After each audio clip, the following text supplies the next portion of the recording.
Y bienvenidos a este tercer encuentro que con tanto cariño hemos pensado desde la CLAR y que el equipo teológico de la CLAR está tratando de animar y de acompañar junto con la presidencia y la secretaría.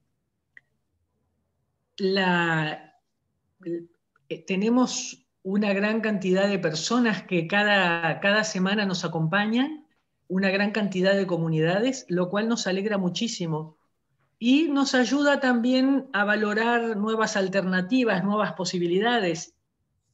No se trata de comparar la presencialidad con la virtualidad, pero sin duda no nos estaríamos viendo, saludando y conociendo tantas personas si no tuviéramos también, no hubiéramos tenido la urgencia de hacer de despertarnos a este modo de comunicación, ¿verdad?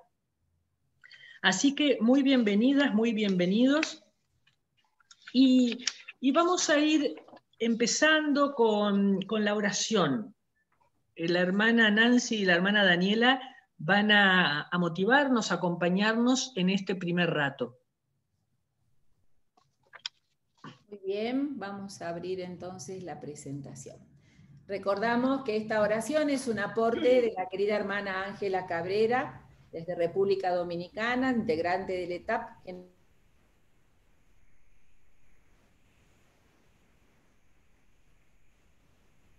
Tu audio, Dani.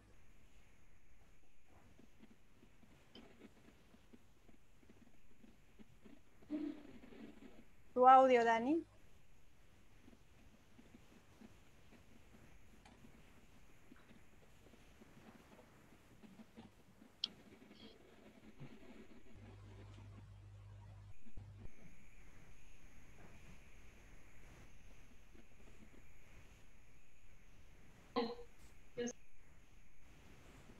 A ver, yo a tener cuidado porque se nos van silenciando más tarde, más adelante. Bien, entonces ahora sí.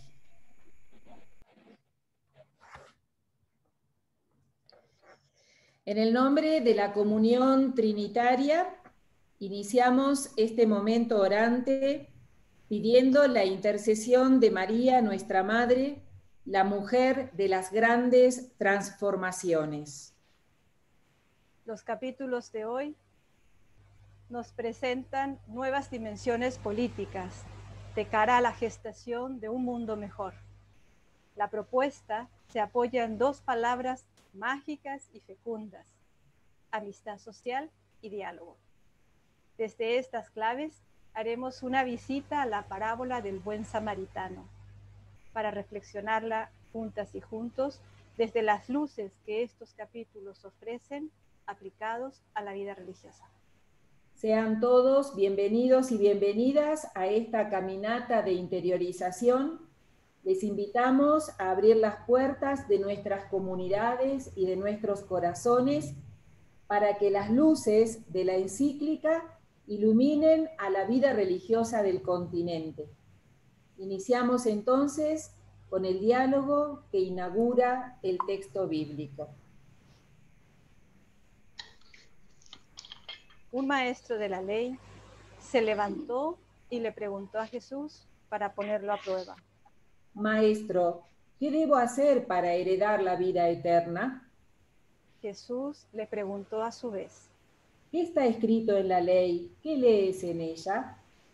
Él respondió: Amarás al Señor tu Dios con todo tu corazón, con toda tu alma, con todas tus fuerzas y con toda tu mente, y al prójimo como a ti mismo.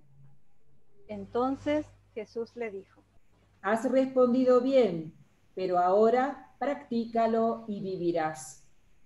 El maestro de la ley, queriendo justificarse, le volvió a preguntar: ¿Quién es mi prójimo? La vida religiosa está inserta en una sociedad donde fuerzas extrañas provocan conversaciones que, lejos de buscar el conocimiento, pretenden probar, confundir, atacar desde la fuerza destructora que las dinamiza. La fuerza del mal también se filtra en la comunicación entre personas. Ante esto, Jesús demostrará que es posible el diálogo fecundo como oportunidad de conversión personal y social. dialogar desde convicciones honestas, sin interferencias parciales. Evidenciar el poder del diálogo para suscitar nuevas posturas. Dialogar desde lo que se es capaz de aportar y aportarlo. Exponer humildemente la propia posición y opción. Transmitir el pensamiento sin prisa ni temor. Beneficiar a los que escuchan. Sinceridad, sin esperar aprobación ni aplausos. Adherirse a las verdades fundamentales de la existencia humana. Mediante el diálogo, gestar reflexión, experiencia, cambio de mentalidad. Realzar la amabilidad en medio de crueles trampas comunicativas. Jesús tomó la palabra y dijo: Un hombre bajaba de Jerusalén a Jericó y cayó en manos de unos ladrones, quienes, después de despojarlo de todo y herirlo, se fueron dejándolo medio muerto.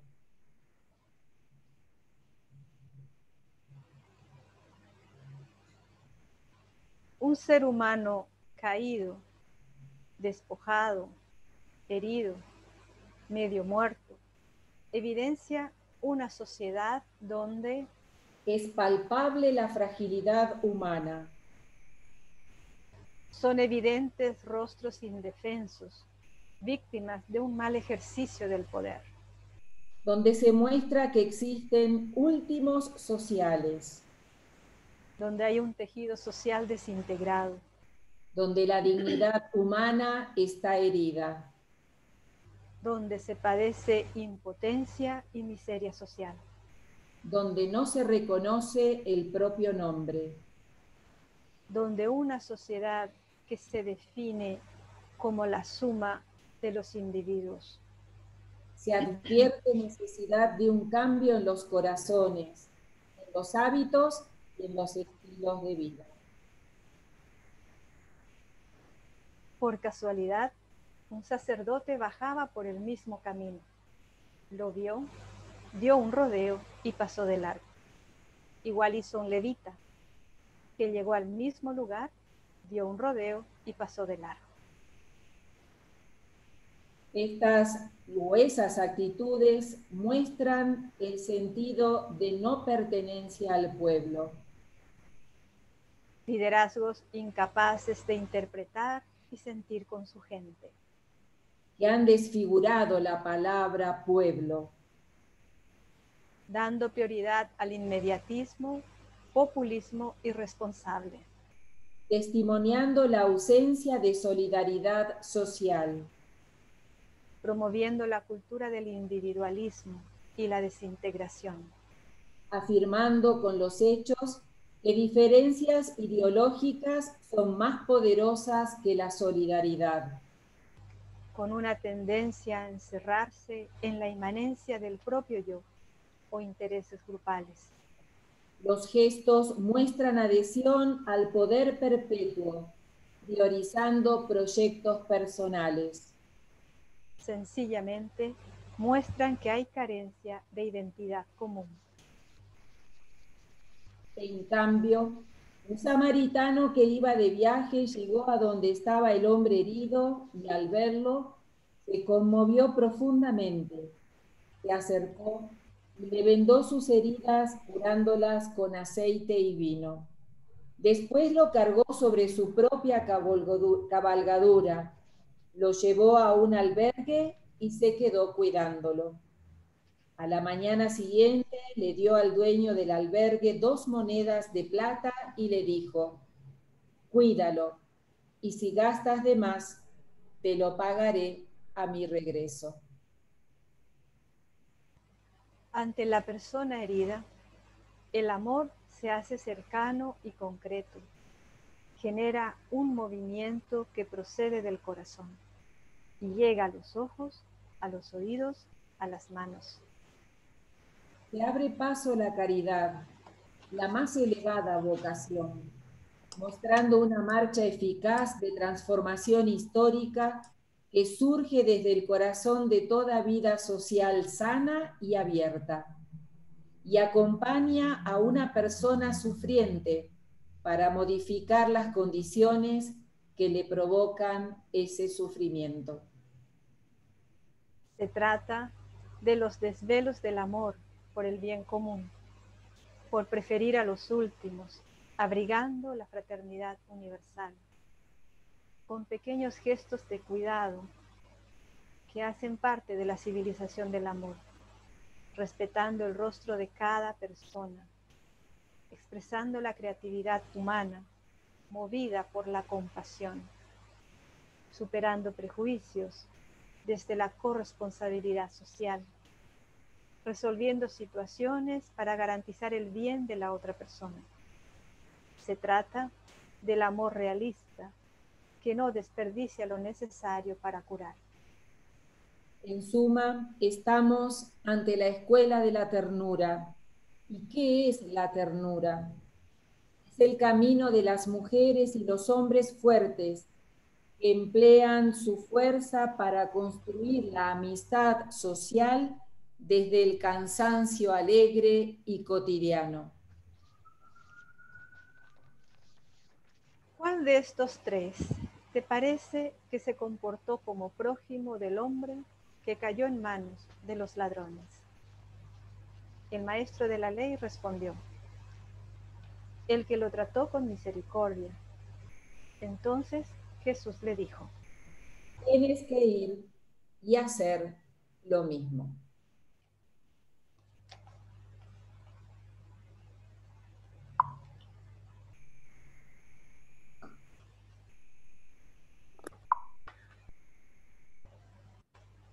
Muchas gracias, Dani, Nancy. Muchas gracias a Ángela del ETAP que preparó, como en todos los encuentros, nos está preparando estas motivaciones, estas lecturas orantes. Y antes de pasar a los capítulos que hoy nos convocan, el capítulo 5 y el capítulo 6, como ya mencionaban en la oración, vamos a hacer un enlace, un recordatorio de algunos aspectos importantes de los capítulos 3 y 4 para dar un hilo conductor, una continuidad con lo que hoy vamos a continuar.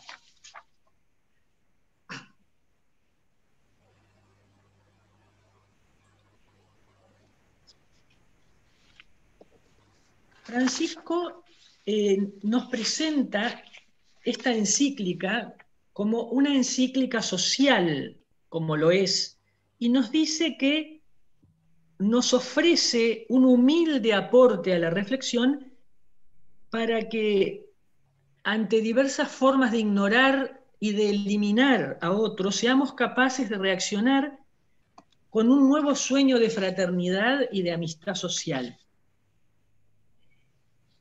Y va recorriendo todo el documento, también los capítulos 3 y 4, esta certeza de que hay problemas sociales, estructurales, sistémicos de nivel global, las causas estructurales de la pobreza, la desigualdad, la falta de trabajo, de tierra, de vivienda, la negación de derechos sociales, que se han visto mucho más visibilizados y profundizados a raíz de la pandemia.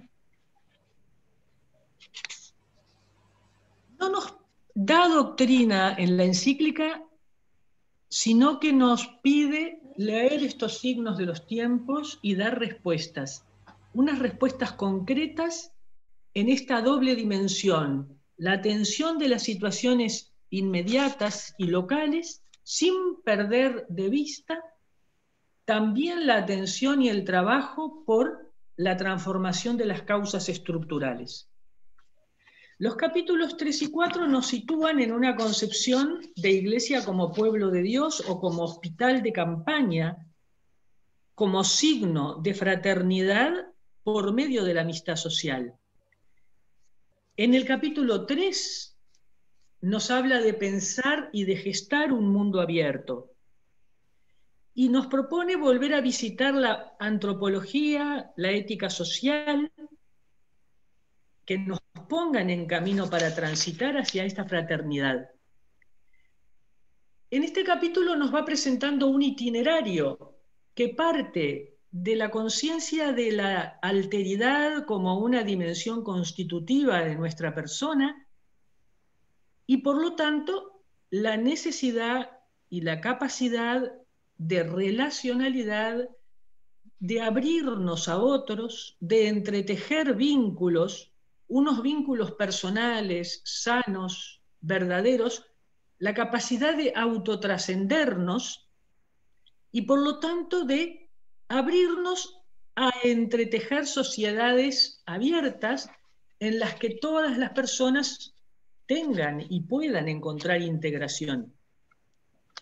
Y allí nos llama la atención sobre las periferias y sobre las fronteras que a veces hay muy cerca de nosotros. Unas periferias y unas fronteras no solo ni especialmente geográficas, sino existenciales. Y nos advertirá sobre que miremos a nuestro alrededor para identificar los forasteros existenciales, los excluidos, olvidados, y todas las personas que de alguna manera, estando donde han nacido, perteneciendo a un grupo, a un territorio, a una institución a la que pertenecen, sin embargo, viven como si no pertenecieran. Esto no significa, dice Francisco, y también nos llama la atención, sobre buscar un amor o una disposición homogeneizante, una especie de universalismo autoritario que lo que hace es aplanar las identidades y por lo tanto dejarnos con nuestra identidad anulada y dejar a personas, a grupos, con una capacidad de ser, de luchar, de construir sentido disminuida. Y aquí, en el tercer parágrafo, nos plantea lo nuclear, la inspiración nuclear que nos acaban de recordar y de ayudarnos a contemplar en la oración. La alternativa de pertenecer a un mundo de socios o hacernos prójimos y pertenecer a un mundo de prójimos. Dice Francisco, en este mundo los intereses son los que muchas veces nos nuclean como grupos, grupos cerrados, que en la parábola del buen samaritano están representados por aquellos personajes cuyos roles, cuyas funciones, cuya importancia, cuyos proyectos no les permitía distraerse con la molestia de alguien que había caído al costado del camino y que los apartaba de sus funciones para ellos tan significativas. Solamente el samaritano, que era un nadie para aquella sociedad, es capaz de vibrar, conmoverse y acercarse a ese otro que también había sido transformado en un nadie para curar sus heridas, para hacerse prójimo. Ayudarnos a tener clara esta alternativa que no es blanca y negra, sino que es una actitud continua de vida. A partir de este proceso anterior, Francisco entonces entra fuertemente a recordarnos fundamentos esenciales de nuestra antropología y de la ética social. La dignidad de la persona humana, y nos dirá cuánto vale un ser humano, cuánto vale una persona siempre y en toda circunstancia. Dice que cuando este principio no está a salvo, no hay futuro, ni para la humanidad, ni para la fraternidad. ¿No? Todo ser humano tiene derecho a vivir con dignidad y a desarrollarse integralmente. En segundo lugar, nos llama a promover el bien moral como el modo de ayudarnos y ayudar a otros a llegar a su plenitud de madurez humana y relacional, para avanzar hacia un crecimiento genuino e integral. Y en particular alude a la solidaridad como pensar y actuar en comunidad al servicio, dando prioridad a la vida de todos sobre la apropiación de los bienes por parte de algunos. La solidaridad nos dirá, en ese movimiento que decíamos de lo concreto a lo integral y sistémico en una sociedad, la solidaridad, entendida en su sentido más hondo, es un modo de hacer historia. Y finalmente, en este capítulo 3, Francisco va a hacer referencia a principios centrales de la ética social y de la ética de las relaciones internacionales. Al reproponer la función social de la propiedad, nos recordará que el uso común de los bienes creados es para todos el primer principio del ordenamiento ético. Es un derecho natural, originario, prioritario, y aquí va recogiendo el magisterio social de la Iglesia y alude especialmente no solo a los padres de la Iglesia, sino a Juan Pablo II, el Laborem Exercens.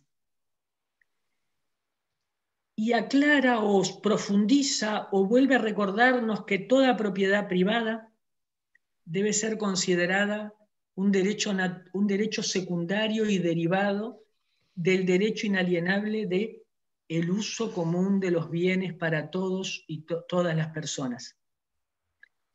Esto nos conduce inmediatamente a la búsqueda de equidad, porque la inequidad no solo afecta, recuerda Francisco, a individuos, sino a países enteros, y nos obliga a pensar en una ética de las relaciones internacionales.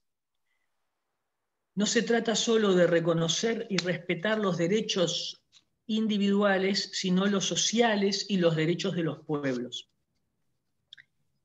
Si en este capítulo 3 Francisco reafirma los fundamentos de una antropología y de una ética para vivir la amistad social en un mundo de fraternidad, en el capítulo 4 nos ofrece algunas mediaciones, nos ofrece cómo aterrizar, cómo concretar la experiencia de estas actitudes profundas de vida de modo de verdaderamente hacer posible la fraternidad y la amistad social.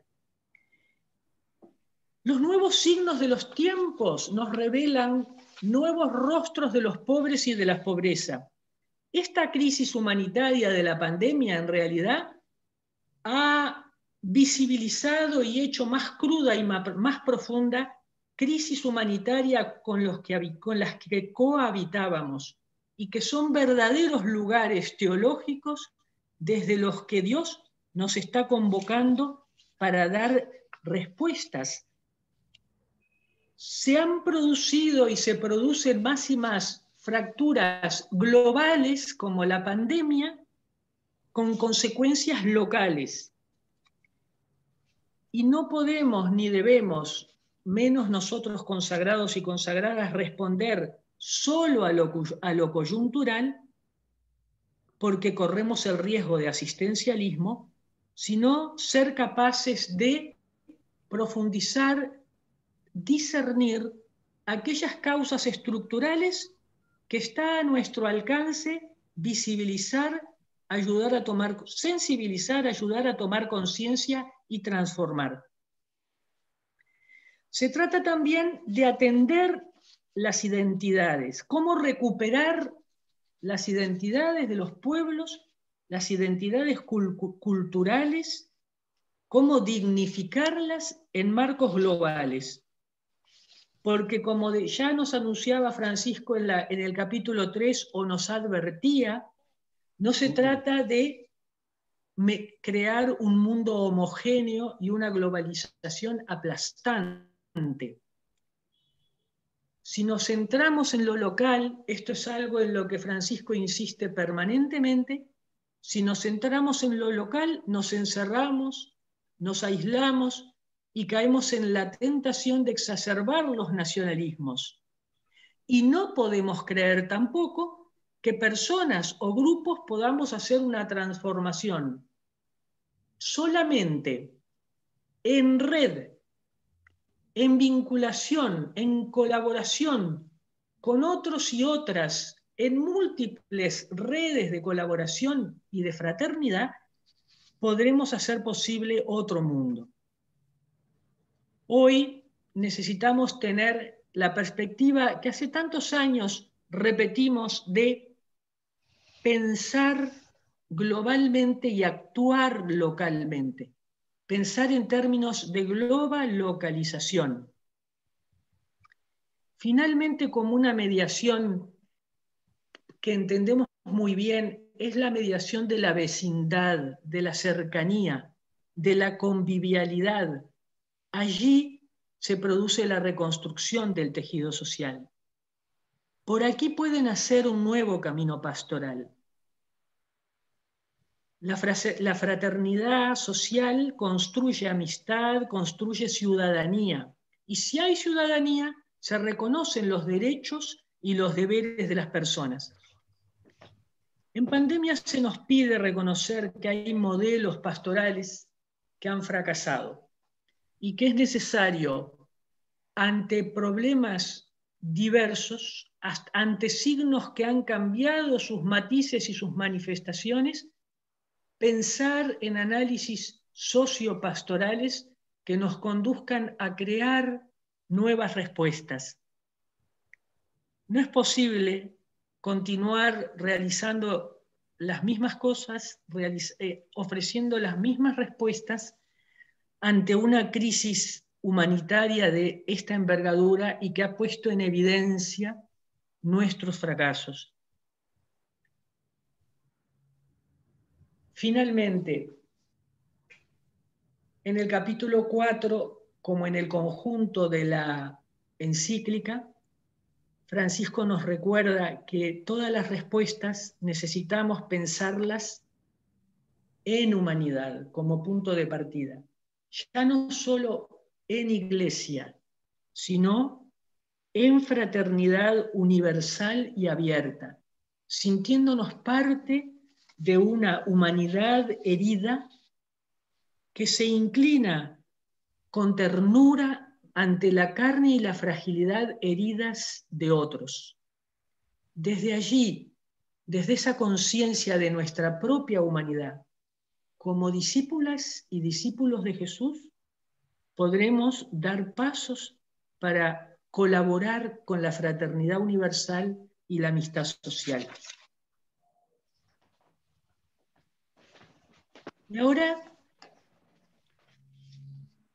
vamos a dar paso a los compañeros que nos presentarán los capítulos 5 y 6 de Fratelli Tutti.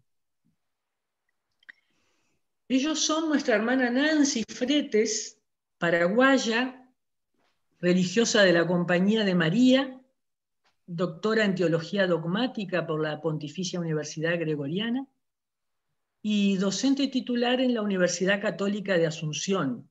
Es integrante del ETAP. Jorge Costadot, jesuita, chileno, también doctor en Teología por la Universidad Pontificia Gregoriana, trabaja en el Centro Manuel Larraín en Santiago y es integrante del ETAP. Y nuestra hermana Daniela Canavina, religiosa de las Hermanas Capuchinas de la Madre Rubato, Argentina, licenciada en Teología Dogmática por la Universidad Pontificia Argentina y actual secretaria general de la CLAR. Gracias, Nancy, Jorge, Daniela, por lo que nos van a ofrecer.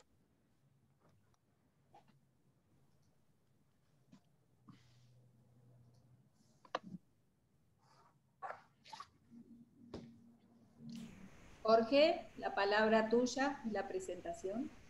Muy bien. Sorelle e fratelli, un gusto estar hoy día con ustedes, una alegría. También es una pena no ver las personas directamente. A todos nos ha pasado en este tiempo y a veces nos hemos encontrado con gente querida y no podemos ni siquiera abrazarla, darle un beso, qué sé yo. ¿Ah? Eh, bueno, en todo caso, una alegría estar aquí en esta actividad de la CLAR. Y un saludo especial a los hermanos y a las hermanas peruanas. Hemos sabido hoy día la buena noticia que Francisco Sagasti ha sido elegido por el Parlamento para un periodo de transición en Perú, con lo cual se sale del paso de una crisis que nos tenía a los peruanos y a todos los demás nos tenía bien preocupados. Voy a tratar el capítulo quinto de la encíclica, pero antes quisiera dar algún marco así de contexto en el cual estamos, en el contexto latinoamericano. Esta encíclica parece escrita para nosotros los latinoamericanos. Tal vez en otras partes no pega igual. Es una encíclica social, por eso quisiera relevar algunos temas sociales que para nosotros son especialmente importantes. Eh, Hay muchas cosas buenas en América Latina. De esas probablemente no vamos a hablar. Son cosas hermosas. Nosotros con una mirada de fe tendríamos que estar siempre viendo cómo el Espíritu actúa en nuestra historia, cómo el reino está surgiendo, renovándose, llamándonos. Pero vamos a observar más bien asuntos negativos que ocurren en nuestro contexto, porque esta encíclica tiene por objeto que nosotros pongamos atención en esas situaciones y hagamos algo por salir de esas situaciones. Quiero recordar que en América Latina hubo algo que se podría haber llamado, o si se lo llamó, no sé, la década de oro en América Latina. Y esta ocurrió hace poco, entre el año 2003 y 2013. América Latina experimentó una superación de la pobreza inédita en toda su historia. Jamás había tenido tal despliegue, tal crecimiento, tal mejoría en términos de redistribución. En estos años, 72 millones de personas salieron de la pobreza, según estándares internacionales, lo cual es muy significativo. Entonces, muchos países experimentaron un gran despliegue, como nunca había habido en el resto de nuestra historia. Las causas por las cuales esto ocurrió tienen que ver principalmente con los commodities que les llaman, es decir, la exportación de muchas materias primas en América Latina, y también con políticas públicas que permitieron entonces una mejor distribución de los bienes. Esta década uno podría contraponerla a la que fue la llamada la década perdida de América Latina, que fueron los años 80, en la cual no se creció nada, incluso hubo más bien un decrecimiento. Y en vista de estos dos grandes periodos, la pandemia actual viene a romper nuevamente con un periodo exitoso de América Latina. Yo no sé cómo ha pegado en los distintos países, a nosotros los chilenos nos ha pegado fuerte. Muchas personas han vuelto a la pobreza. Eso es muy doloroso, especialmente para la gente que estaba en condición de vulnerabilidad, es decir, que recién habían salido de la pobreza. Y volver a la pobreza es algo humanamente muy doloroso, muy difícil. Nosotros hemos visto que hay gente que está pasando hambre en este momento. El gobierno ha ido en ayuda, pero mucha gente ha perdido su trabajo. Y hay gente que calladamente está pasando hambre. Entonces, y esto no se va a recuperar en poco tiempo. La misma pandemia ha puesto en evidencia una serie de otros males que estaban presentes ya, pero han quedado al descubierto. Y entre esos, seguramente, por ejemplo, los desastres naturales que han ocurrido últimamente, los huracanes en Centroamérica, ¿no? Probablemente esta misma situación de crisis por la pandemia ha sido, los huracanes han significado otro golpe más, un golpe sobre otro golpe. No sé, no tengo datos en concreto, pero me lo puedo imaginar. Ya con, ya con situaciones de deterioro antiguas, con la pandemia y con los ciclones, los huracanes, yo no quisiera estar en la situación de Honduras en este momento y otros países centroamericanos. América Latina es el continente que más es afectado por los desastres naturales en el mundo. Ese es un dato que se tiene. Terremotos, ciclones. Eh, Tenemos también situaciones de corrupción. Una cosa es comprarse a alguien con un billete. Otra cosa es un gran delito que ocurre de vez en cuando en las grandes instituciones. Pero otra cosa es la corrupción como cultura. Y nosotros tenemos en diversos países, países que culturalmente no funcionan sin corrupción. Y eso es muy difícil porque hay gente honesta que trata de salir adelante, pero tiene que incurrir en gastos de corrupción porque si no, no obtienen lo que necesitan. Y ese es un mal bastante difuso en nuestro continente. Tenemos problemas socioambientales.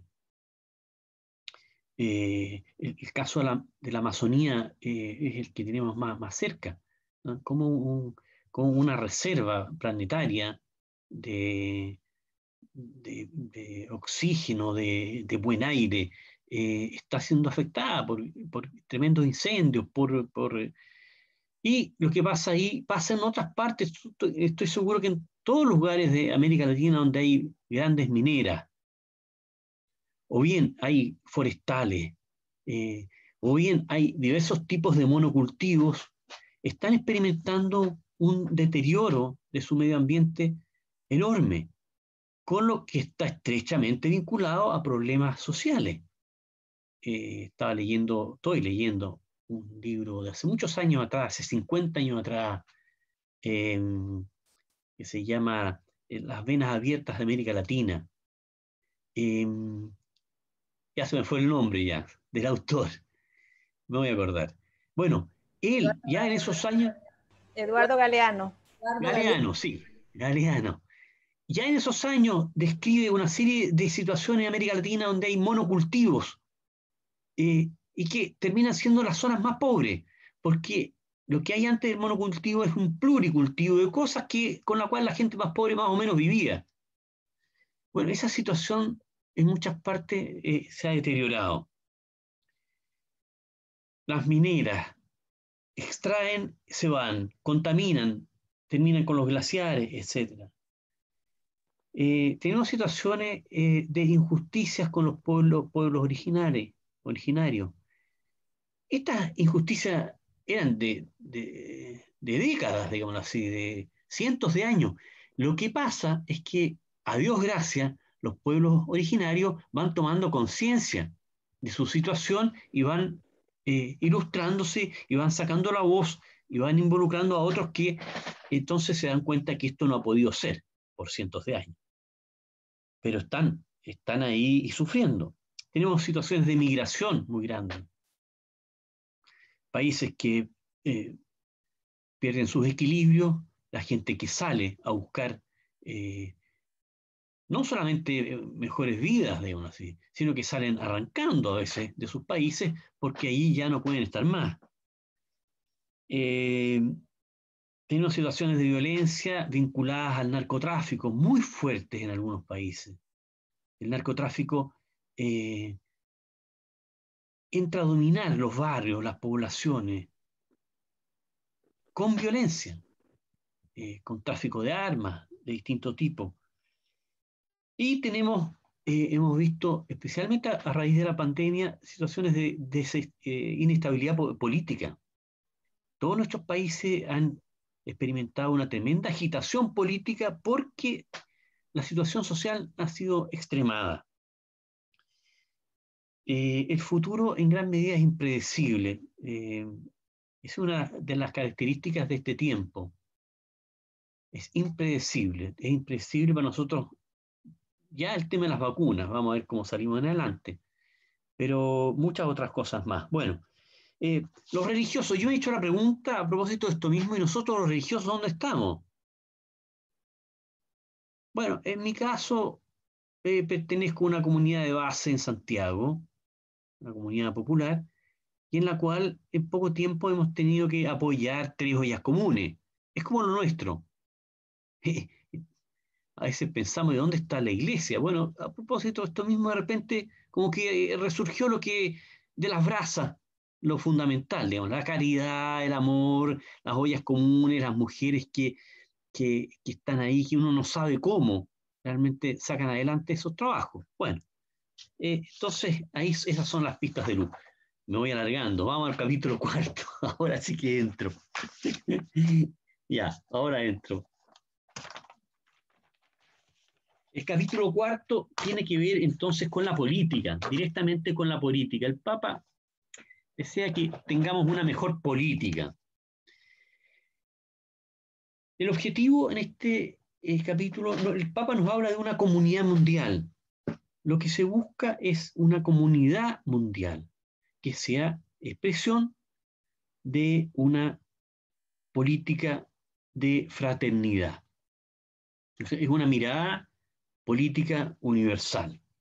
Y ve esta globalidad como una comunidad. Hacia allá es que hay que ir. Y para eso el Papa piensa que la política es fundamental.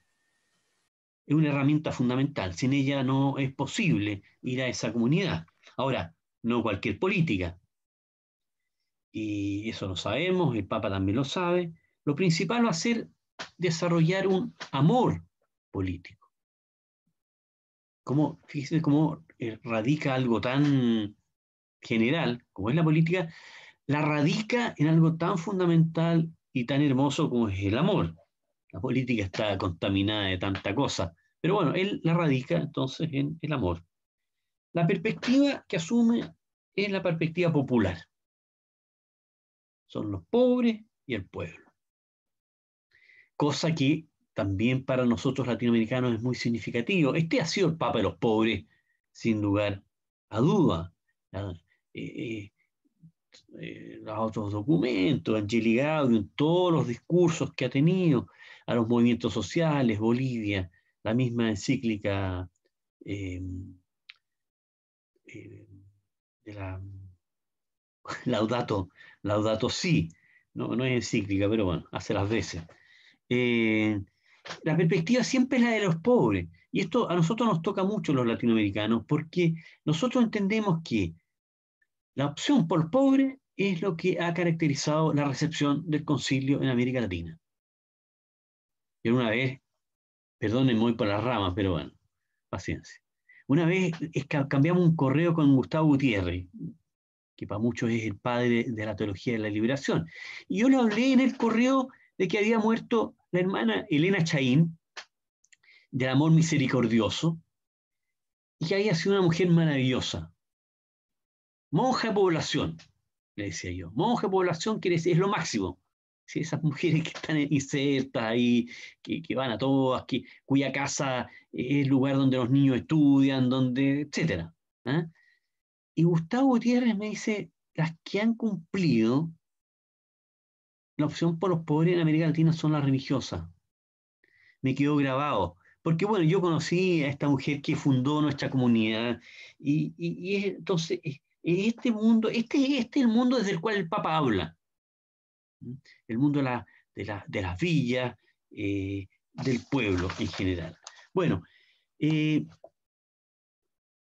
una dificultad, yo tenía un PowerPoint, no sé dónde está. Está por ahí. Sigo adelante, vamos. Así nomás. En todo caso, el Papa entonces nos habla de algunas patologías, algunas enfermedades a propósito de la política. Una patología es el populismo. Y eso tiene que ver con que se aprovecha la idea de un pueblo. El pueblo es por excelencia una identidad social, cultural, algo compartido entre muchos. Es una copertenencia, no es una suma de individuos, es un saberse, parte de otros, parte de una historia, de una tradición. Sucede que muchas veces los políticos se aprovechan del pueblo y se aprovechan especialmente de su situación. La gente desesperada, especialmente de su ignorancia también, andan buscando un Mesías, andan buscando salvación. Y aparece uno que pinta bien y lo siguen. Nuestra cultura es bastante mesiánica. Andamos buscando un Salvador, un Mesías, que de buena primera nos arregle todos los problemas. Bueno, y nos faltan Mesías que andan ofreciéndose. Tienen buenos programas, todo lo más, pero son irresponsables. Prometen y después no cumplen. Prometen, la gente cree y no cumplen. Es verdad que a veces es difícil, porque la política funciona con promesa. Y es muy difícil a veces cumplir, porque no se tienen todos los elementos a mano, porque las situaciones cambian, pero hay gente irresponsable y que se aprovecha de la buena voluntad de las mayorías, y los embauca con programas que al final no llevan a ninguna parte. Obtienen el poder, con el poder hacen y deshacen y después se van. El Papa habla de el buen político. Y él dice lo siguiente: el buen político tiene que ver con líderes populares que son capaces de interpretar el sentir de un pueblo, es decir, que tiene una cercanía, una empatía, es capaz de sintonizar con un pueblo, con su dinámica cultural, las grandes tendencias de su sociedad, y una capacidad de interpretación. El servicio que prestan, aglutinando, conduciendo, puede ser la base para un proyecto duradero de transformación y crecimiento, que implica también la capacidad de ceder lugar a otros en pos del bien común. Es decir, el buen político es alguien que no está pensando en sí mismo, sino que está pensando en un trascender, en dejar algo que dure, más allá de su gobierno. Está pensando en el bien común. Él despersonaliza el poder. No está centrado en sí mismo, sino en un servicio. ¿Qué pasa en esto en América Latina? Bueno, hemos tenido de todo. Nos han faltado los caudillos y que nos han dejado muchos problemas. El contrario, el Papa piensa que el buen político es el que ayuda a hacer construcciones colectivas, políticas colectivas, el que toma en cuenta lo que todos podemos hacer. El Papa, a propósito de los movimientos sociales, recuerda la importancia que tiene que los sujetos, que los pobres sean considerados sujetos, y no solamente objetos de caridad y de políticas públicas, sino que ellos mismos sean considerados personas, sujetos que hacen la historia. Entre los asuntos más importantes que el Papa considera que es deber de la política es dar trabajo. Le da mucha importancia, porque el trabajo dignifica, hace crecer una familia, a crecer un país, pero además da dignidad.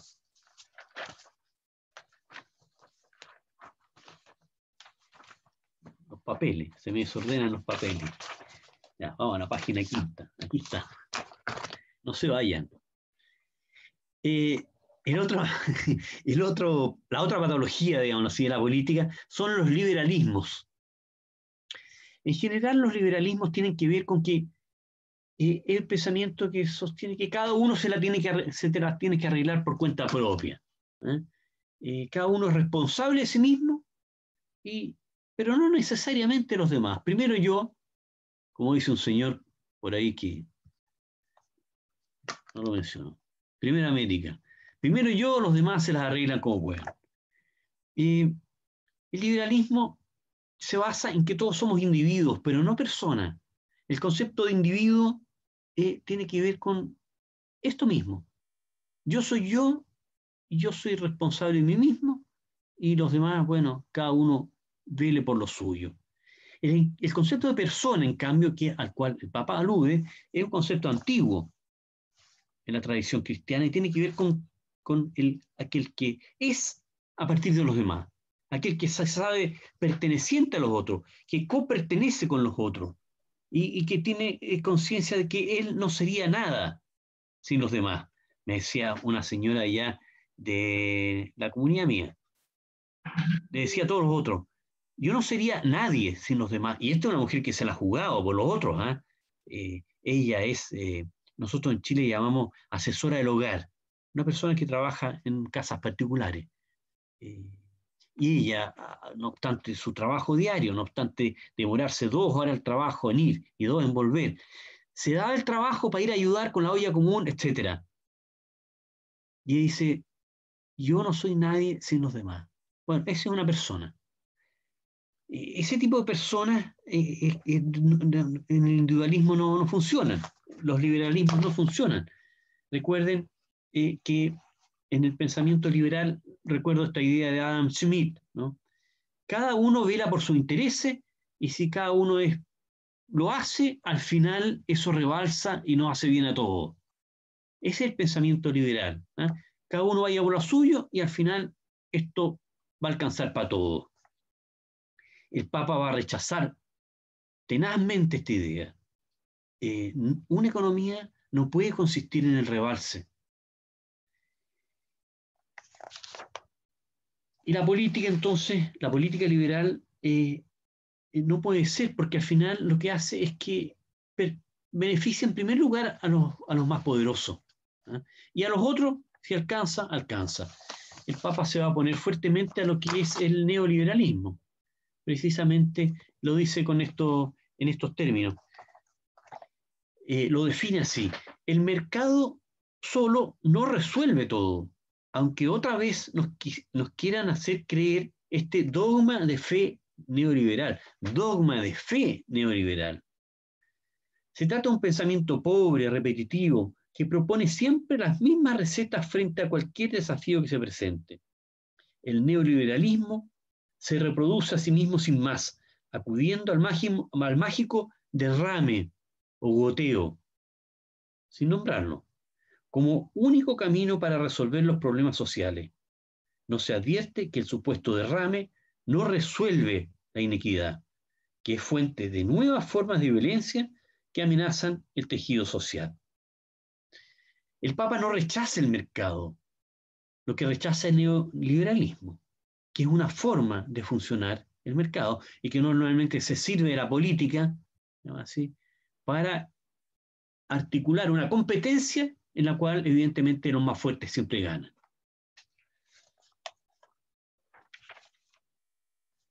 Frente a esto, el Papa va a promover la caridad. Lo define así, esta es su visión. La verdadera caridad es capaz de incorporar todo esto en su entrega. Me apetece poner una velita ahora ahí. Micrófono. La verdadera caridad es capaz de incorporar todo esto en su entrega y si debe expresarse en el encuentro persona a persona, también es capaz de llegar a una hermana o a un hermano lejano e incluso ignorado, a través de los discursos, de los diversos recursos que las instituciones de una sociedad organizada, libre y creativa son capaces de generar. Es decir, el Papa está pensando en la caridad directa, pequeña, al que está cercano, pero la caridad también tendría que poder llegar al que está lejos e incluso al que no se conoce. Esta es la idea más poderosa, tal vez, en la encíclica, ¿no? La idea de una, digamos así, caridad social, de una amistad social. ¿Qué tiene que ver entonces con el tema del reino? Un reino que llega a todos.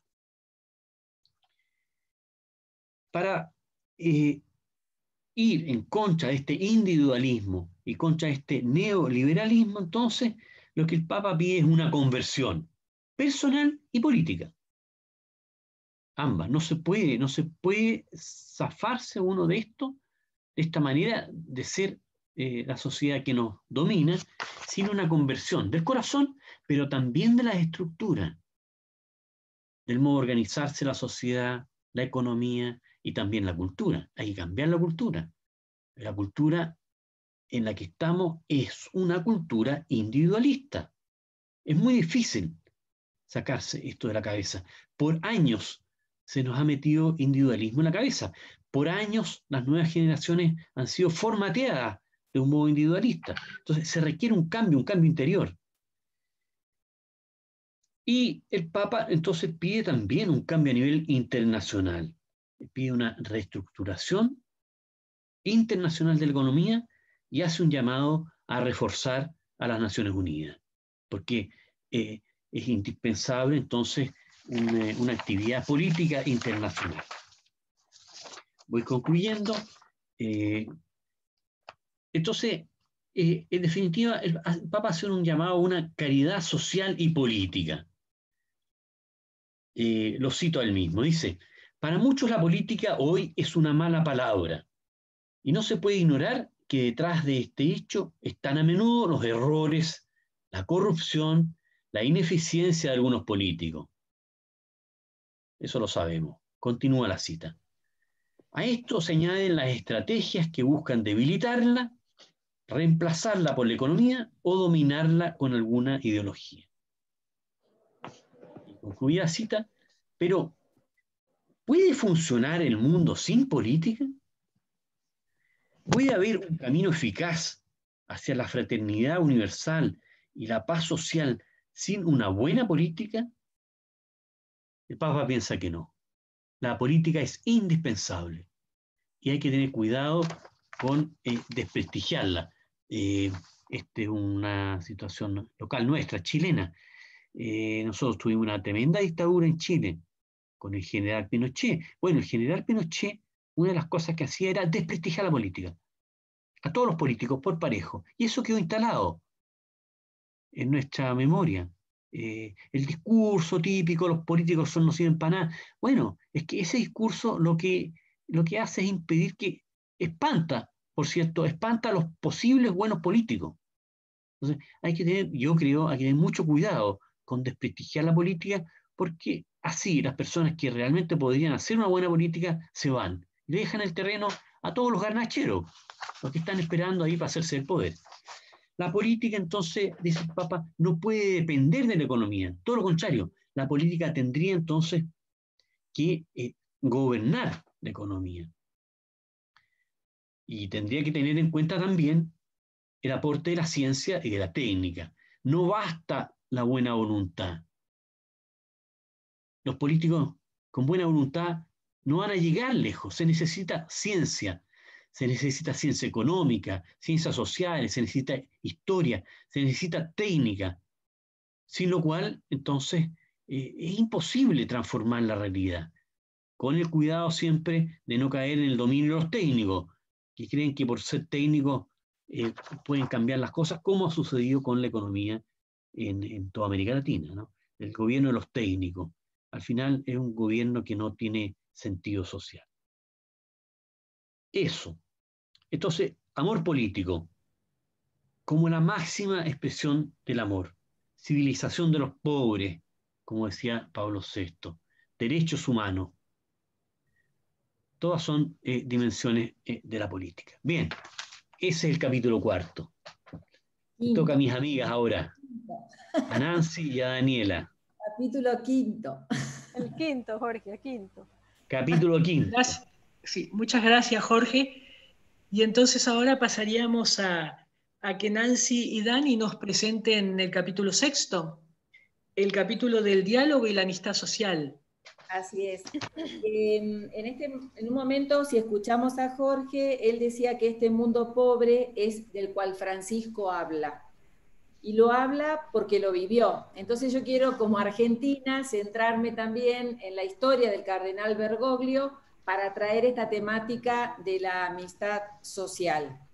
Quisiera abordar esta temática ofreciendo un inicial mapeo visual, no se asuste, no vamos a leer todo esto, un inicial mapeo visual de la cantidad de veces que aparece esta categoría, amistad social, en la encíclica. Está apareciendo 11 veces, pero también es muy importante visualizar, y voy a seguir con este mapeo visual, cómo la palabra social se despliega a lo largo del texto alrededor de 84 veces, tocando las más variadas aristas en su aplicación. Es decir, que nada queda afuera. Por poner ejemplos, se habla de justicia social, pensamientos sociales, orden social, doctrina social, poetas sociales, redes sociales, concordia social, paz social, etc., como para que ustedes también se aboquen a detectarla en la lectura. ¿Qué quiero traer detrás de esta introducción numérica? La certeza de que la amistad social es una categoría muy querida por Jorge Bergoglio desde su época de arzobispo cardenal de Buenos Aires, y es la clave de bóveda de su pensamiento tan reflejado en Fratelli Tutti. La amistad social como principio recurrente en el magisterio del ahora Papa Francisco trae a sus espaldas la carga de una experiencia de vida que lo acompañó durante sus años de pastoreo en Argentina y lo sigue moviendo hoy a animarnos a estar siempre alerta frente a los conflictos sociales para proponer una forma de vida con tinte evangélico, haciendo que el sueño de Jesús de una humanidad como fraternidad de iguales, en la que prime el vínculo y la relación, se haga realidad.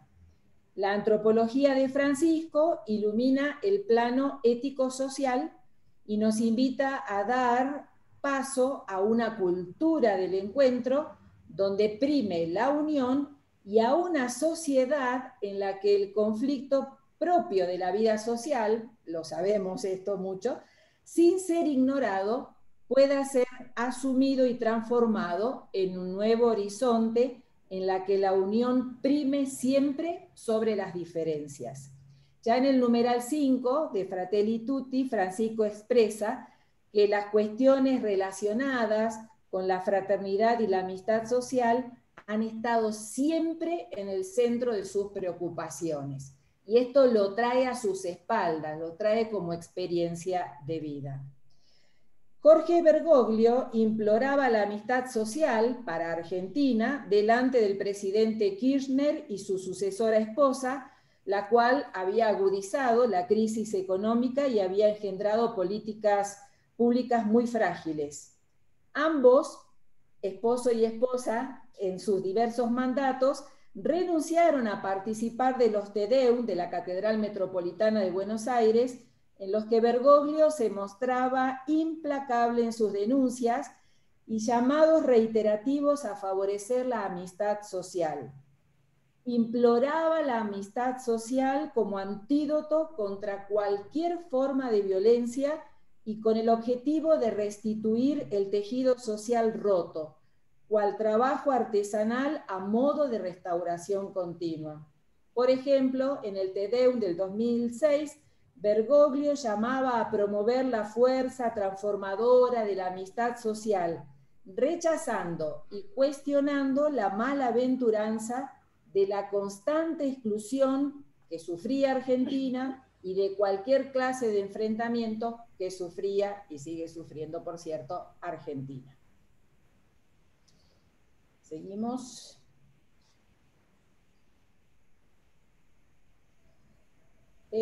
Todo cuidado inserto en el tramado social debe forjar vínculos sociales, que por cierto no va a depender de la propia voluntad, sino de los deberes y derechos que tenemos como sujetos a la hora de construir ciudadanía y fundar la amistad social.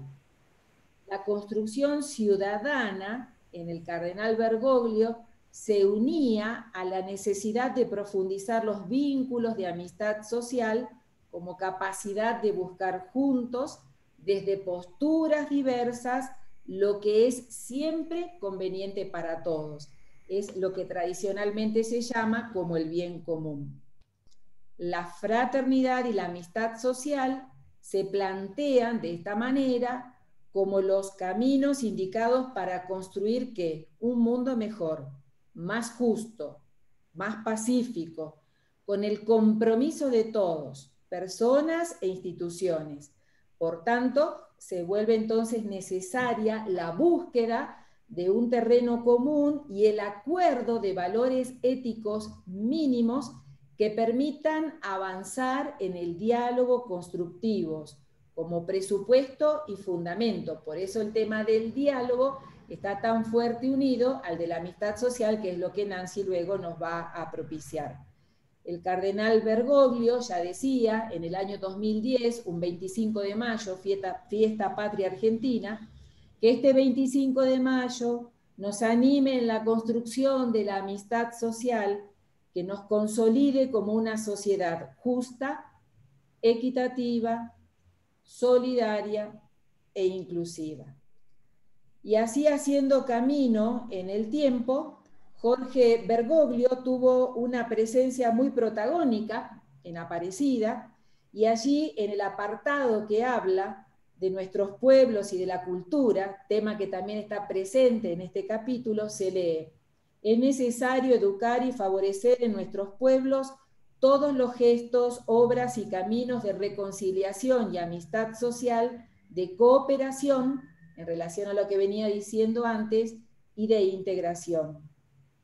Y ya como Papa, deja plasmado el principio de la amistad social en Evangelii Gaudium, en el capítulo 4 de la exhortación, y habla de, titulado La dimensión social de la evangelización, dimensión social de la evangelización, que prolonga de alguna manera la reflexión que Pablo VI ya iniciara en Evangelii Nunciandi y en Populorum Progressio, estableciendo un nexo entre el anuncio del evangelizador y el compromiso social.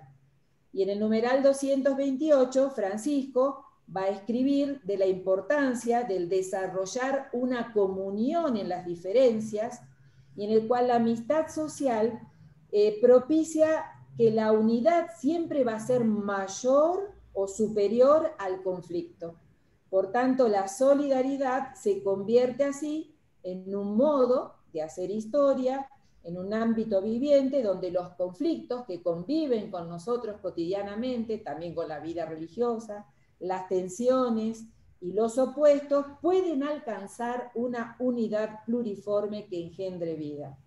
Por tanto, hay que apostar por la resolución en un plano superior que conserva en sí las virtualidades valiosas de las polaridades en pugna.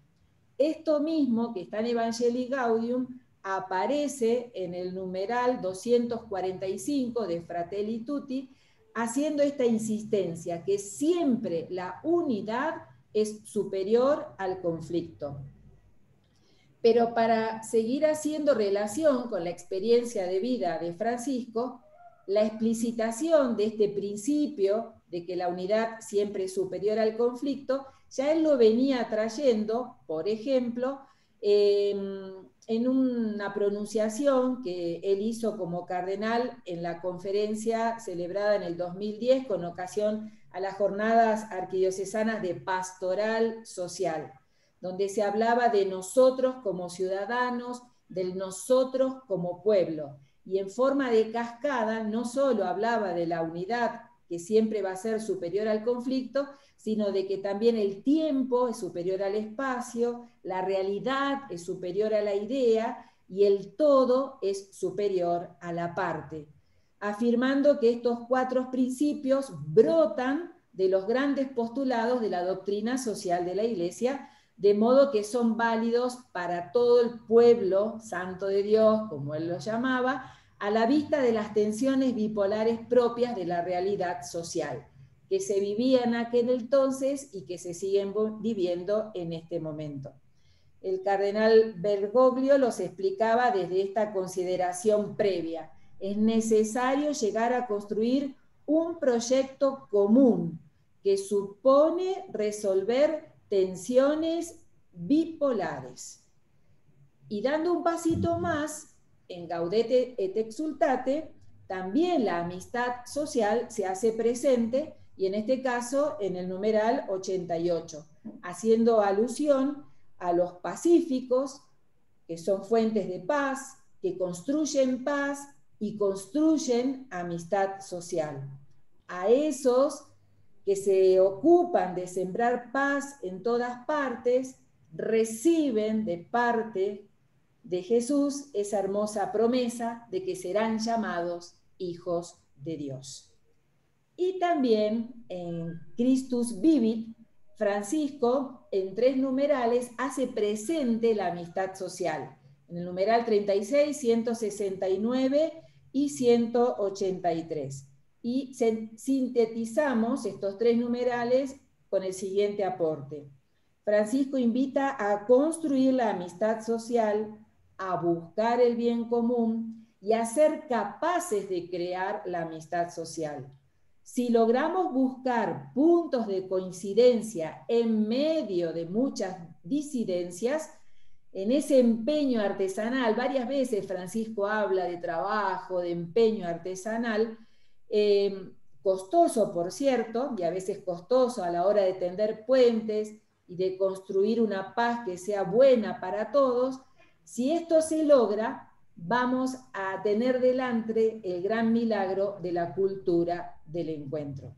Y por otro lado, a esos jóvenes, hacedores, artesanales del mañana, pero que también deben vivir el presente, los llama a comprometerse con ese arduo trabajo anónimo y gratuito de restaurar cotidianamente la amistad social. ¿Y cómo se hace esto? En un servicio desinteresado por la comunidad, por la patria, en el trabajo generoso por la felicidad de la familia, cimientos de la verdadera solidaridad social y, por cierto, de la cultura del encuentro. Bien, ¿qué se encuentra a nuestras espaldas?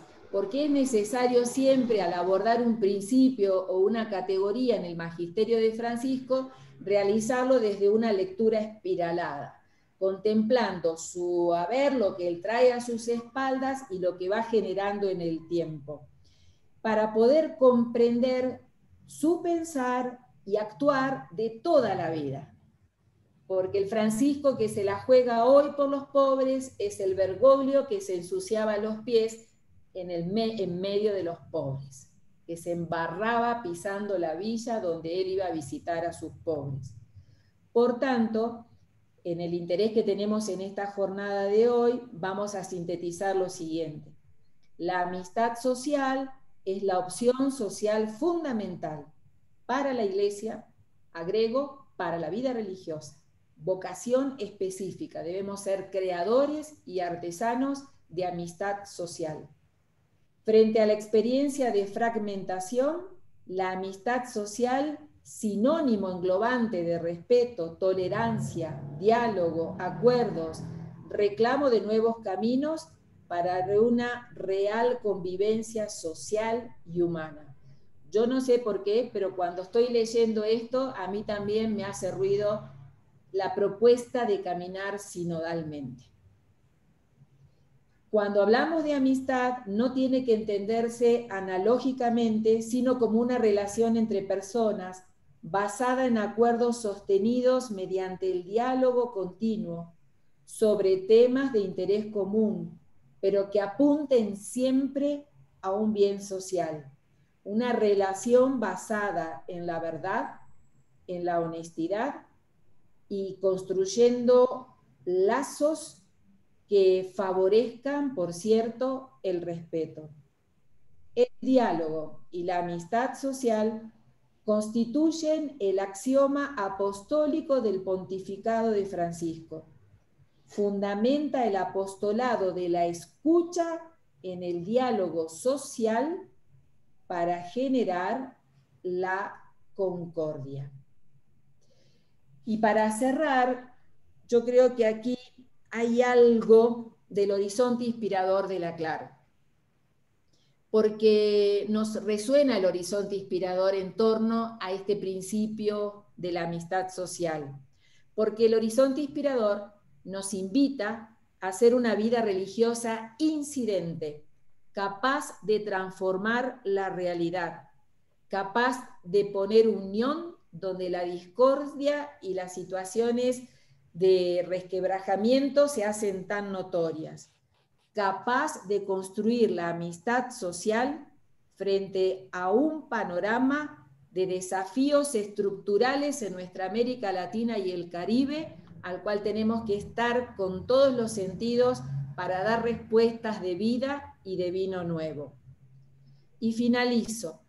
Francisco cierra el capítulo 6 de Fratelli Tutti haciendo una alusión a la amabilidad, que ya Pablo en la carta a los Efesios nos la presenta. Sean humildes, sean amables, sean comprensivos, sopórtense unos a otros con amor. Hace alusión a la amabilidad, a ese valor social que se funda en el respeto, en el afecto, en la benevolencia, en nuestra forma de relacionarnos. Al fin y al cabo, es una manera de crear amistad social.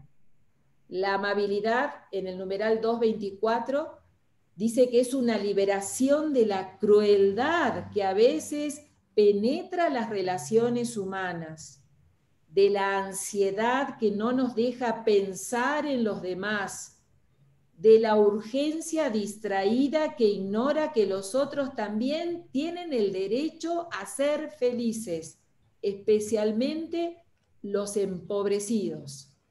Un numeral muy fuerte como para una evaluación constante de nuestras prácticas de vida cotidiana. Y el cultivo de la amabilidad supone siempre valoración y respeto. Cuando se hace cultura en una sociedad transfigurada profundamente, en una sociedad transfigura profundamente el estilo de vida, las relaciones sociales, el modo de debatir y de confrontar ideas. Importante es aprender a debatir, a confrontar ideas, pero desde la amabilidad que se nos ofrece. Porque la amabilidad facilita la búsqueda de consensos y abre caminos donde la exasperación destruye todos los puentes. La verdad que un encuentro social real, desde la amistad social que estamos planteando, no puede no fundamentarse en el diálogo.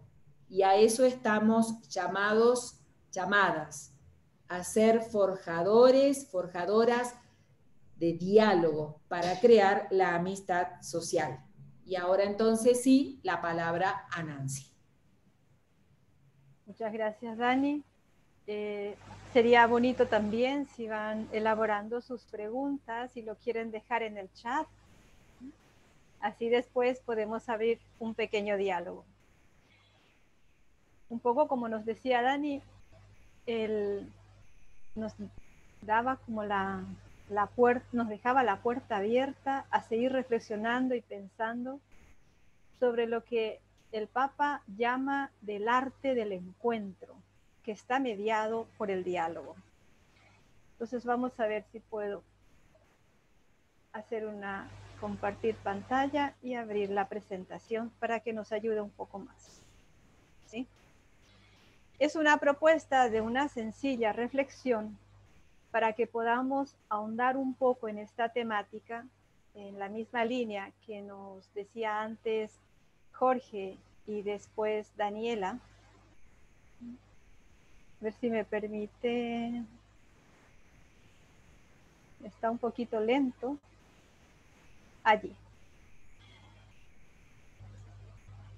Aquí quisiera sencillamente destacar algunos aspectos de un tema, como hemos visto, que es bastante recurrente en los escritos del Papa, y a través de ese filo que podamos descubrir, presentir esa profunda inquietud del Papa, su preocupación ronda fundamentalmente en un punto clave y que llega a ser, diríamos así, como el punto focal de la encíclica, ¿no?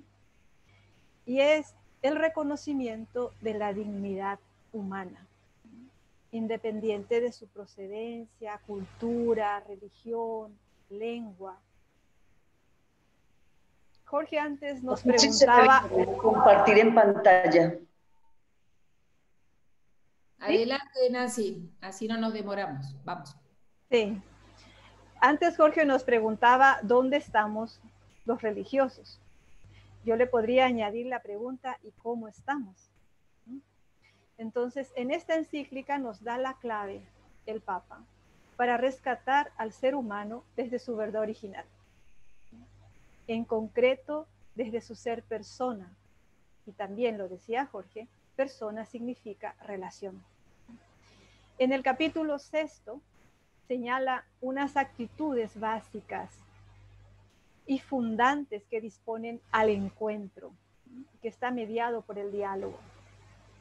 El Papa lo dice así en el número 198, acercarse, expresarse, escucharse, mirarse, conocerse, tratar de comprenderse, buscar puntos de contacto. Todos verbos que significan movimiento de salida de sí. Entonces es una invitación a detenerse ante el misterio del otro. Y este es un punto clave. Acoger, hacerse próximo, detenerse ante el misterio del otro o de la otra, entraña un giro radical. Podemos decir así como una profunda conversión. Un giro en esa tendencia al individualismo que nos sumió en la autorreferencialidad. Y esto ya lo decía el Papa en la Evangelii Gaudium 8. En la propuesta del Papa podemos descubrir, intuir, ¿no?, un presupuesto filosófico, ético-filosófico, ¿no?, que tiene como preferencia, como punto de partida, como prioridad, la relación espacial. ¿Qué quiere decir esto? La relación o de proximidad o cercanía, lejanía, perdón, centro o periferia, cercanía o distancia, a la posición donde nos situamos, una posición sujeto-sujeto, persona-persona, rostro-rostro, mucho más que ese presupuesto filosófico de una relación sujeto-objeto o sujeto-cosa. Eso es muy importante tener en cuenta. Entonces aquí surge una pregunta radical. ¿Dónde nos situamos nosotros? ¿Dónde me sitúo yo? ¿Dónde nos situamos la vida religiosa? ¿Desde dónde acojo al otro? ¿Desde dónde acojo a la otra? En otras palabras, la encíclica nos sitúa inequívocamente en la dinámica de la responsabilidad por la persona, principalmente por el vulnerable. Supone una honda conciencia de que no existimos sin los demás, como en el ejemplo que nos ponía Jorge. No estamos abocados a la soledad. Somos desde el otro, desde la otra, desde un tú que me desvela quién soy yo, que me anuncia que soy hermana, que soy hermano. ¿Qué novedad descubrimos en esto? ¿Qué podemos intuir? Que somos relación, que no somos seres aislados, abandonados al azar, a la suerte, y que todo está profundamente interconectado, como nos dirá la Laudato Si 90. Entonces es necesario recuperar el valor del encuentro. Ante los desafíos actuales, el Papa propone el reto de recuperar el valor del encuentro, que implica necesariamente diálogo. El encuentro mediado por la palabra, la conversación que surge en ese reconocimiento mutuo de la dignidad de la persona humana, la dignidad de la persona que profiere una palabra. En este ámbito, la palabra volverá a recuperar todo su valor. ¿Por qué? Porque está garantizada por la dignidad de la persona humana. Y esto es un desafío muy grande para nuestra sociedad. Y además, dice el Papa, garantizada por la dignidad de la persona y es capaz de sostenerla bajo cualquier circunstancia, nos dice en el numeral 202. Entonces, lo que brota del encuentro gesta el bien común que se dilata, que permea todas las dimensiones de lo humano. La realidad, como lo decía antes también, es poliédrica. O sea, por eso es percibida desde distintas perspectivas, diferentes ángulos, en un provecho mucho más eficaz, lo dice el Papa en el número 199. O sea, está suponiendo diálogos a todos los niveles: intergeneracional, diálogo social, intercultural, diálogo de saberes, interdisciplinar, etc. Entonces, podemos decir que el encuentro posee en sí la fuerza propulsora, ¿sí?, que nos descentra, nos coloca en el camino del próximo, de la próxima, va más allá de un mero intercambio que no compromete a nadie, es en el numeral 202. Es ocasión para superar las actitudes que dificultan el verdadero diálogo, cuya característica fundamental es el respeto a lo diferente en la búsqueda del bien común, recuerda el Papa en el número 201. Entonces el Papa nos ofrece pistas para percibir las estructuras permanentes que sostienen todo desarrollo humano social. La apuesta por el diálogo para llegar hasta el núcleo del debate, de un debate social que tienda al consenso. En el numeral 212. Conviene recordar entonces, el respeto por la dignidad humana es innegociable y supera toda circunstancia y cualquier cambio cultural. Es fuente de principios éticos universales, nos dirá el Papa en el 209, y trae a tona la Veritatis Splendor de Benedicto XVI, número 96. Constata al mismo tiempo unos desafíos que nos apremian por el riesgo que supone para la construcción de la nueva cultura, la cultura del encuentro. Por un lado, dice el Papa, hay una tendencia a manipular al otro, a la otra, a entablar una relación en la cual se antepone lo personal. Recuerdan el presupuesto filosófico, sujeto-objeto. Esta es una de las consecuencias. La relación en donde prima lo mío, mi interés, mi provecho propio. Entonces el otro o la otra me sirve tanto cuando responda a mis intereses. Por otro lado, la lógica perversa que amenaza toda posibilidad de encuentro es la asimilación de la ética a la política y de la política a la física, dice el Papa. En consecuencia, ya no existe el bien y el mal en sí, sino un frío cálculo de ventajas y desventajas, fruto de la instrumentalización del ser humano, nos dice en el numeral 210. Como religiosos y religiosas del continente, no podemos permanecer impasibles ante la degradación del horizonte ético. Como bien nos recuerda el horizonte inspirador de Leclerc. Urge, dice el horizonte inspirador, urge desarrollar una ética del encuentro, del cuidado mutuo, de la amabilidad, del buen trato. Ese es un gran desafío para nosotros. Y el siguiente desafío es hacernos próximos y próximas. La nueva cultura se forja en el arte del encuentro. Se entreteje con hilos multicolores, porque la realidad es maravillosamente poliédrica. En la realidad de lo plural y diverso emerge la novedad de la unidad y con ella la posibilidad de tender puentes que incluya a todos y a todas sin distinción. Entonces, hacernos próximos unos de otros, en especial de los abandonados en los márgenes de nuestras calles, campos, pueblos, ciudades, se empieza por nuestras comunidades, desde la convivencia diaria, en el codo a codo, en el rostro a rostro.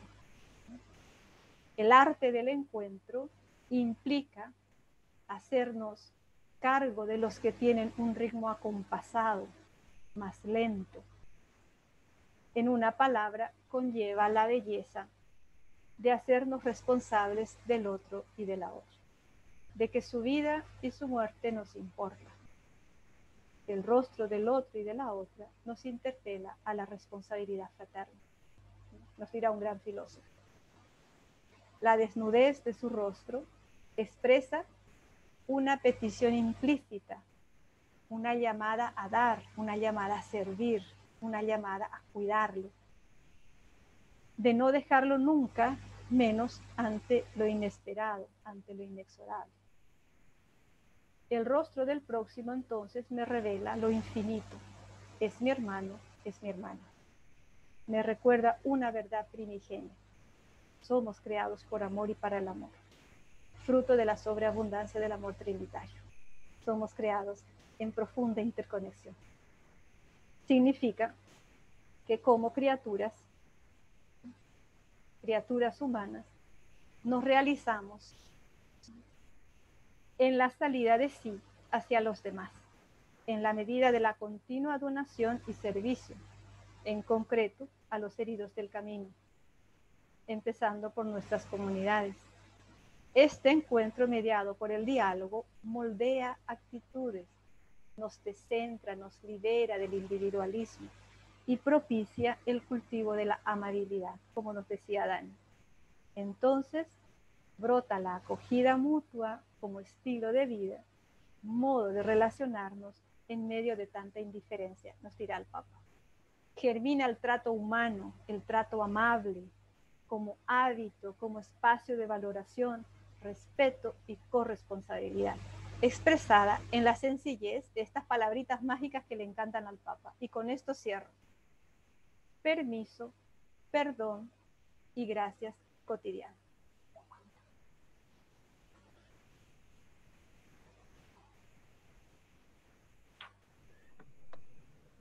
Muchas gracias a nuestros tres excelentes expositores de hoy, Nancy, Daniela y Jorge, en orden inverso a su intervención. Ustedes abordaron dos capítulos que son cruciales en la encíclica y que son cruciales para la propuesta del Papa, no solo la propuesta que hace en esta encíclica, sino la propuesta eclesial y pastoral en la que él está empeñado. Efectivamente, la mejor política, la amistad, el amor social, tiene que tocar la política. Y la amistad social no se puede quedar en nuestro círculo cerrado, sino que tiene que abrirse a la universalidad del amor, a generar una nueva cultura, inclusive con actitudes humanas sencillas como la amabilidad, como lo destaca el Papa y ustedes lo destacaban. Y les agradecemos a ustedes, los participantes y las participantes del webinar de hoy. Este webinar está organizado y agendado desde las 16 horas de Colombia, esto es las 4 de la tarde, hasta las 5:30. Nos hemos pasado un poco de tiempo, les pedimos disculpas, no ha sido nuestra intención, sino que como estos temas son tan apasionantes y estos dos capítulos nos llenan tanto, entonces por eso mismo nos alargamos un poquito. Les queremos invitar a seguir construyendo ciudadanía, porque eso es a lo que nos invita el Papa, a construir ciudadanía, sobre todo en estos tiempos en los que se imponen las políticas excluyentes, discriminadoras en nuestros países. Como el tiempo ya pues nos alargamos mucho, entonces no vamos a hacer sesión de preguntas, respuestas. Dentro de 8 días esperamos tener un tiempo más amplio para poder dialogar e inclusive para dialogar asuntos que hayan quedado hoy sin resolver, sin responder, o para profundizar lo que se desee profundizar. Les pedimos disculpas sinceras porque el tiempo nos ganó hoy, no da para este diálogo tan interesante. Disculpen, dentro de 8 días tendremos otros dos excelentes religiosos, teólogos, compañeros del ETAP. La hermana Mari Carmen Bracamontes, ella es mexicana, es benedictina del monasterio, de un monasterio que hay en Torreón, en México, y el padre Guillermo Campuzano, que es un vicentino colombiano, pero que trabaja en Nueva York en una delegación ante la ONU. Les agradecemos mucho su participación. Les invitamos a que ustedes mismos en sus comunidades, en sus congregaciones, sigan profundizando la encíclica. Lo que hacen aquí nuestros teólogos y teólogas es casi que hacer una invitación, casi que dar un tentempié, como se dice en el mundo del banquete, casi que dar un tentempié para que nosotros y nosotras nos deleitemos leyendo, trabajando, reflexionando y profundizando en la Fratelli Tutti. Les agradecemos su participación y los esperamos dentro de 8 días. Muchas gracias. Muchas gracias también para ustedes. Gracias, que Dios les bendiga. Muchas gracias. Señorita. Muchas gracias.